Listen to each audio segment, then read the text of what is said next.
galera, bom dia, boa tarde, boa noite, boa madrugada. Meu nome é Sidney Martins, professor de língua portuguesa aqui do LAC Concursos, o maior site de videoaulas do Brasil, quiçá das Américas. E é com imenso prazer que hoje a gente começa a nossa aula de língua portuguesa. O título aqui está Classes Gramaticais e eu vou basicamente te explicar o motivo de começarmos por esta aula.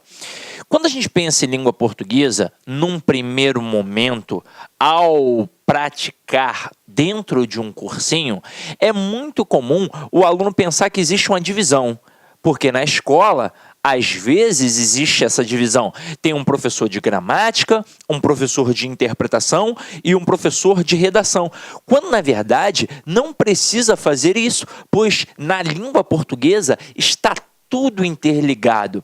Eu só faço uma análise textual se antes eu fizer uma análise gramatical. E uma redação, por exemplo, nada mais é do que uma interpretação ao contrário. Pega qualquer tipo de texto para ler. O que você vai querer? Entendê-lo, é claro. Então você vai fazer perguntas. Se for um texto narrativo, você vai fazer as famosas 4 perguntinhas do texto narrativo. Quando aconteceu? Onde aconteceu? Quem participou? Como foi? E se você tiver de produzir um texto narrativo? Ora, você vai responder as famosas 4 perguntinhas do texto narrativo. Quando, onde, como e quem. Tem que fazer isso.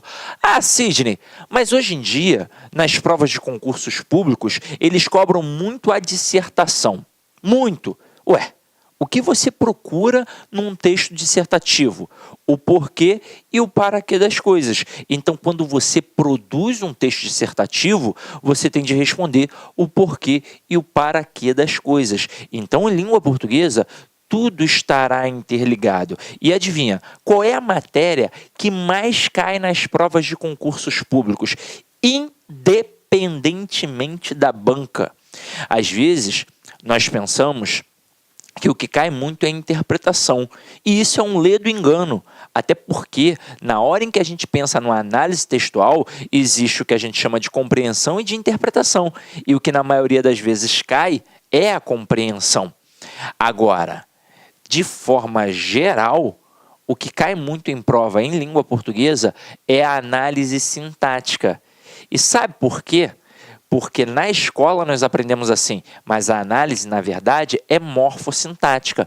É muito comum um avaliador colocar um termo com preposição e pedir a função sintática, pois ele sabe que o aluno vai responder o objeto indireto, quando, na verdade, não tem como olhar para um cara e destacar e classificar isoladamente. Eu preciso ver a quem esse cara está ligado morfologicamente, a quem esse cara está ligado gramaticalmente, para aí sim conseguir classificar sintaticamente. Exemplo, sempre quando aparece um termo preposicionado, existem 2 opções, objeto indireto e complemento nominal. Ora, por quê? Porque os dois têm preposições.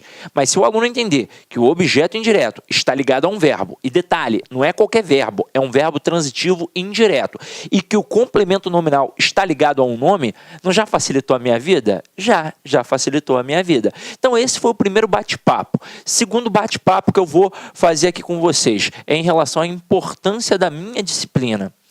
Não é aquele papo que todo professor faz para sua matéria, não. Hoje, mais do que nunca, a língua portuguesa faz toda a diferença na aprovação do teu concurso. Toda a diferença. Se você domina bem a língua portuguesa, você está muito próximo da aprovação. Se você não domina, você está muito distante. Até porque você vai ter a prova de língua portuguesa, pode ser que tenha uma produção textual e mesmo que não tenha, existem as outras disciplinas. Ué, mas as outras disciplinas são as outras disciplinas, Sidney? Vou citar um exemplo que aconteceu recentemente numa prova de TRT. Um professor famoso de Direito do Trabalho fazendo uma live, corrigindo uma questão. Ele errou uma questão. Óbvio que depois ele se retratou, mas ele errou uma questão no dia. E não foi por falta de conhecimento jurídico, foi por falta de conhecimento linguístico. Apareceu uma conjunção concessiva, que obviamente indica a oposição, e ele encarou aquela oposição como uma adversativa. E existe a diferença da adversativa para a concessiva. A adversativa enfatiza, a concessiva minimiza. Ele não conseguiu perceber isso e acabou errando a questão. Então, várias questões de direito são resolvidas apenas pela interpretação do enunciado, apenas por um conhecimento linguístico. E uma conjunção, por exemplo, pode fazer toda a diferença. Então, é muito importante estudar a língua portuguesa. Eu tenho um amigo que é de direito e ele diz que numa prova de 100 questões, em que tenham apenas 30 questões de língua portuguesa, na verdade, a língua portuguesa está nas 100 questões. Pois se você não entendeu o enunciado, você não responde nenhuma questão de nenhuma outra disciplina. Então, é muito importante. E como é tão importante, antes de falar propriamente da classe gramatical, agora é o nosso terceiro bate-papo. Eu vou fazer um apanhado geral da língua portuguesa. O que você vai estudar no seu edital? E detalhe, não é só especificamente no seu edital, é para qualquer edital, pois a gente tem o hábito de pensar que muda muito de um edital para outro em relação àquilo que é cobrado. Não muda, não. Às vezes você vê um edital de língua portuguesa enorme, várias coisas descritas ali, e o outro está pequenininho. Mas no outro o cara botou morfologia, semântica e sintaxe, ou seja, ele já está cobrando praticamente tudo que tem na língua portuguesa. Então a gente vai começar a entender isso. Entender que você olha no enunciado uma coisa que foi colocada lá no edital. E quando você vem para a aula aqui, óbvio que a gente está trabalhando aquilo que está no edital, até porque não tem para onde fugir. Em língua portuguesa, nós somos obrigados a trabalhar tudo. Ah, mas professor, lá no edital eu vi assim, ó, enunciações perspectivas de enunciações, intencionalidade discursiva. E aí na aula o professor falou intenção do autor. É a mesma coisa. Então, existem várias nomenclaturas para o mesmo elemento. Eu aqui vou te alertar em alguns aspectos para você ficar ligado, beleza? Então, vamos lá. Para início de conversa, quando a gente pensa na gramática como um todo, nós pensamos em 5 campos de estudo. São 5 modalidades que vão trabalhar toda a língua portuguesa. Os 5 campos são estes, ó: o campo do som, o campo da forma, o campo do estilo, o campo do significado e o campo do relacionamento.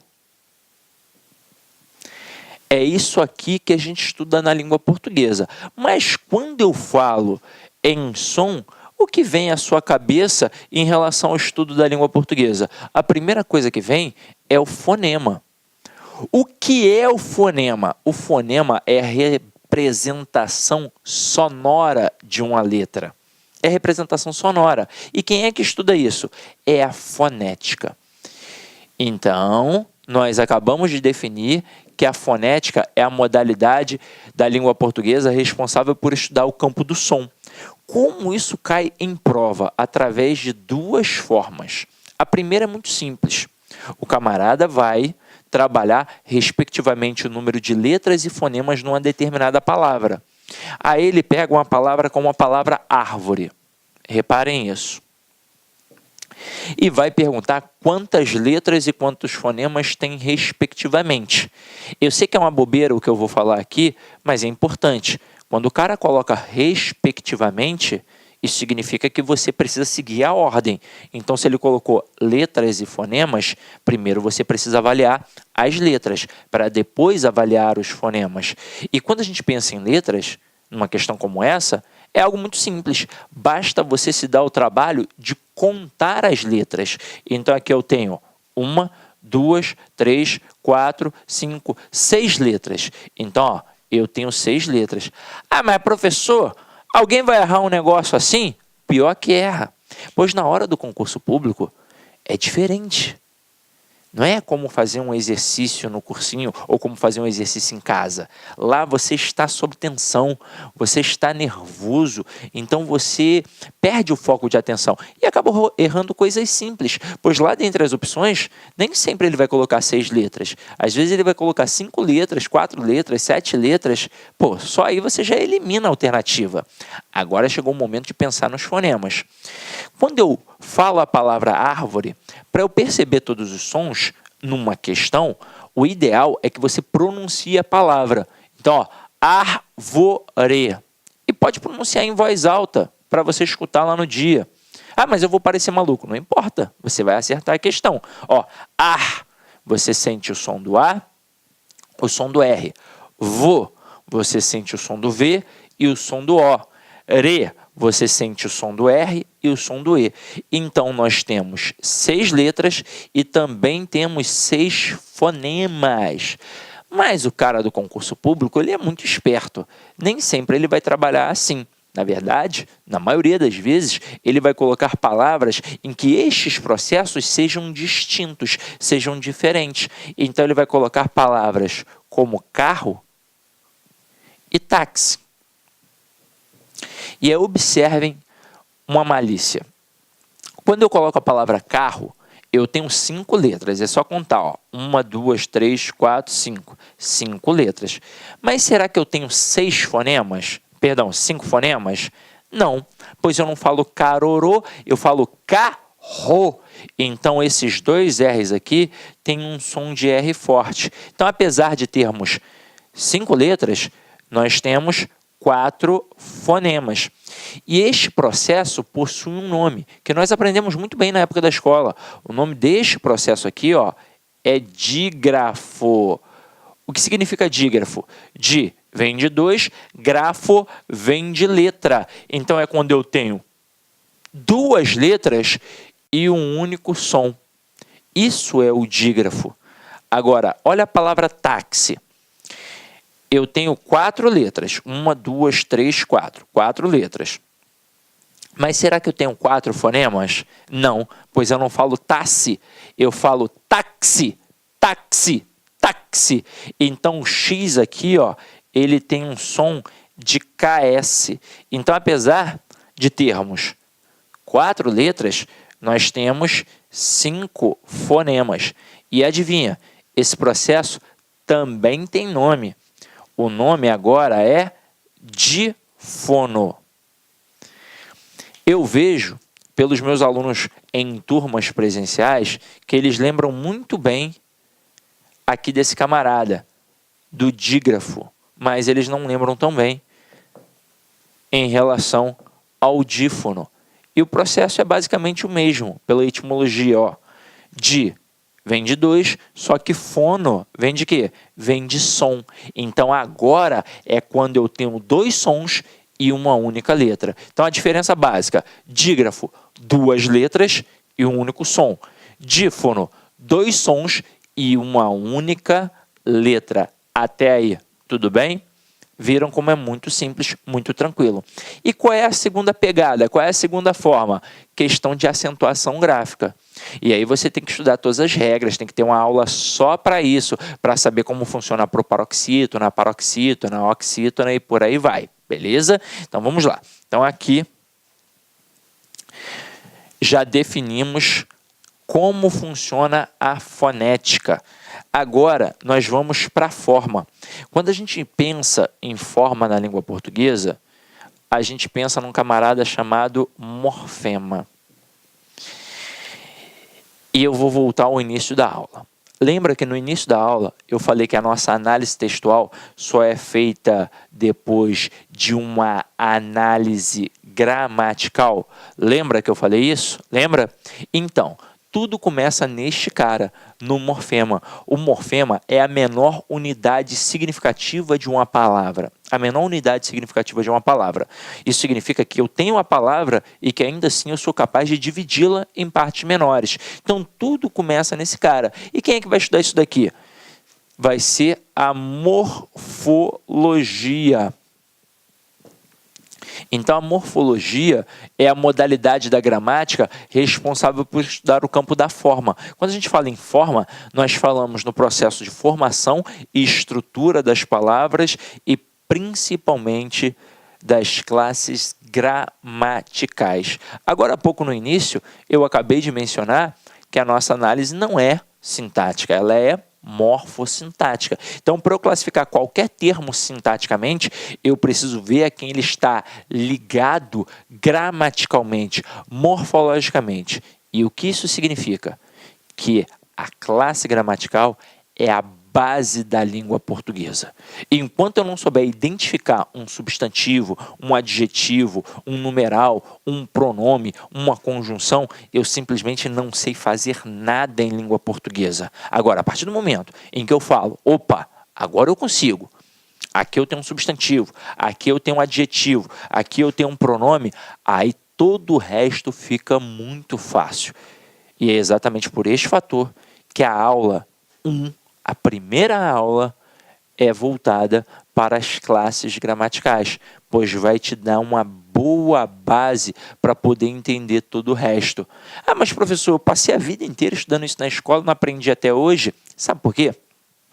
Porque as 10 classes estão em constante relação e na escola a gente não estuda assim. Na escola, nós estudamos de forma isolada. Então, você aprende primeiro o substantivo, que foi a primeira classe que nós aprendemos, depois o adjetivo, depois o artigo e por aí vai. Quando chega lá no final, você vai estudar o advérbio. Mas adivinha, você não lembra mais o que estudou sobre o substantivo. Fora que na escola, eles vão ficar trabalhando coisas que hoje para nós no concurso público são irrelevantes. E é por isso que você faz, por exemplo, um cursinho. Você tem necessidade de estudar tudo que está dentro da gramática? Não, você tem necessidade de estudar aquilo que de fato cai na prova. Só que agora, eu vou dizer uma coisa importante. Não só para a língua portuguesa, mas para qualquer outra disciplina. Nós temos a mania, aqui no Brasil, de sermos imediatistas. E aí você quer aprender o mais rápido possível. Então, você quer só macete. Ah, pô, mas o professor está tentando explicar a língua portuguesa, eu não quero fazer faculdade de letras, eu quero é macete. Isso não funciona hoje em dia no concurso público. O concurso público hoje é difícil. E para passar no concurso público, não adianta, por exemplo, só fazer um excelente cursinho de videoaula ou um excelente cursinho presencial. Não é assim, não. Você tem que se organizar em casa. Ah, mas minha vida é muito corrida. Não importa. Nem que seja meia horinha do seu dia, que você abra mão de pequenas coisas, como um WhatsApp ou então um Instagram, abriu mão daquilo por um momento e se dedicou ao estudo, aos pouquinhos você vai se condicionando até aumentar essa produção no estudo. Mas você tem que se organizar, tem que estudar todo dia. Deixa o domingo para descanso, por exemplo. Domingo é o dia da família. Mas estude de segunda a sábado. E aí, por exemplo, segunda, você coloca língua portuguesa. Aí toda segunda você vai estudar língua portuguesa. Aí hoje eu estudo classe gramatical, depois transitividade verbal, depois regência, e por aí vai. E aí quando chega lá no final, o que normalmente o aluno faz? Poxa, já vi tudo, estou tranquilo. Não. O que você tem que fazer? Você tem que voltar e estudar tudo de novo. Quanto mais vezes você visualizar aquele conteúdo, mais você vai massificar, mais você vai aprender. É muito comum um aluno falar assim para mim: Sidney, nunca aprendi crase. Aí eu pergunto: estudou quantas vezes? Uma. Pô, não aprendeu mesmo. Tem que estudar umas 15 vezes pelo menos. Concurso público não é para quem é super inteligente. Às vezes é até um tiro no pé, porque dá uma relaxada. Concurso público é para quem é chato, obstinado, persistente, para quem vai ver aquele conteúdo 10, 15, 20 vezes. E é assim que a gente passa. É assim que o professor aprende. Quando um professor fala aqui algum conteúdo, ele não estudou só uma vez. Estudou várias e várias vezes. E você, para aprender, tem que ser na mesma pegada. E no teu caso, ainda é um pouco mais difícil. Porque eu, por exemplo, trabalho no máximo gramática, interpretação e redação. Olha que eu ainda trabalho é muita coisa. Professor de Direito Constitucional, só trabalho Direito Constitucional. Professor de Informática, só trabalho em Informática. E você? Tem que estudar português, informática, Direito Constitucional, Direito Administrativo, um monte de coisas. Se você não se organizar para estudar, não vai passar. E aí, existe um outro momento que é bem relevante. Desculpa até estar falando isso aqui agora, mas é bom a gente bater um papo logo no início. Você vai fazer o concurso e pode ser que você não passe, mas não se engane, valeu a pena. Porque com certeza você está mais bem preparado. Você não pode esmorecer e abandonar. Putz, estou abandonando agora porque eu não passei. Aí dá aquela desanimada, eu sei, é natural. Mas aí é que você diferencia os meninos dos lobos. É aí que você diferencia, porque se você continuar, no próximo você vai estar muito mais forte. Agora, se você desanimar e parar e deixar para estudar só quando abrir um edital, você já enferrujou. É igual malhação, é igual qualquer tipo de atividade. Então... Olá, meus amigos, minhas amigas, sou o professor Luiz Antônio Carvalho, com muito prazer, muita satisfação. Estou aqui para fazer um convite muito especial para você que quer estudar com antecedência, com planejamento, com foco para o concurso da Prefeitura Municipal de Cuiabá. Você acabou de assistir um vídeo demonstrativo, não é nem uma aula completa, para você conhecer os nossos professores, os nossos mestres aqui da Lá Concursos. Eu digo para você o seguinte, nós aqui da Lá Concursos, nós estamos fazendo um super curso pré-edital para a Secretaria Municipal de Educação de Cuiabá. Concurso esse autorizado, concurso esse que, segundo o prefeito, deve ser publicado edital ainda no primeiro semestre de 2019. Claro que isso pode se antecipar um pouquinho, atrasar um pouquinho, mais importante que o concurso vai sair. Este nosso curso pré-edital custa apenas 10 parcelas de R$20, é isso mesmo, R$200. Professor, presta, foi bom? Cara, testa, vai lá, experimenta que você vai ficar fã de carteirinha da Lá Concursos, né? Prazo de acesso 120 dias. Nesse prazo de acesso, eu quero falar para vocês o seguinte, né? Este curso é um pré-edital básico, que a gente tentou aí montar uma estrutura para atender tanto os cargos de nível médio quanto nível superior. Quando o edital for publicado, né, nesse período aí, se você tiver prazo de acesso válido, você vai ter condições de fazer o seguinte, o upgrade da sua assinatura. A gente vai estar ajustando a custo zero para vocês, claro, dentro da nossa matriz curricular. Professor, depois dos 120 dias, o negócio enrolou. Aí é o seguinte, aí você tem direito a 50% de desconto na renovação da sua matrícula por mais 120 dias. Bacana? Então espero vocês aqui na Lá Concursos, pode ter certeza absoluta. Nós fizemos aí uma campanha aí de sucesso em 2017 na SEDUC. Nós tivemos alunos aprovados dentro do número de vagas. Quase 1.200 alunos aprovados no concurso da SEDUC 2017. Classificado foram milhares de alunos aí. Tudo bem, meus amigos? Um forte abraço, fique com Deus. Espero vocês aqui na Lá Concurso. Tchau, fui! Clique lá.